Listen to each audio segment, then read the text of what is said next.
ताज़ा तरीन वीडियोस के लिए चैनल को सब्सक्राइब करके बेल आइकन और ऑल नोटिफिकेशन पर क्लिक करें ताकि आपको मिले हर अपडेट सबसे पहले।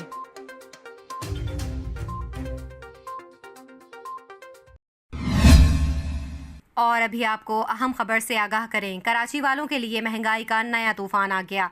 खुले दूध की कीमत में एकदम 20 रुपए फी लीटर तक इजाफा कर दिया गया है। आपको बताएं, दूध फरोशों ने कराची में दूध की कीमतों में फिर से मनमाना इजाफा कर दिया है। गुज़िश्ता रोज तक 180 रुपए फी लीटर में दस्तयाब दूध अब 200 रुपए में फरोख्त किया जाने लगा है। दूध फरोशों का कहना है कि भैंसों के बाड़े और मंडी में दूध की कीमत बढ़ चुकी है, जबकि बिजली समेत दीगर अखराजात भी बढ़ गए हैं, इसलिए दूध 180 रुपए फी लीटर में फरोख्त करना मुमकिन नहीं। उनका मजीद कहना था कि महंगाई की सूरत हाल यही रही तो मार्च में दूध 220 रुपए से 230 रुपए फी लीटर में फरोख्त हो सकता है।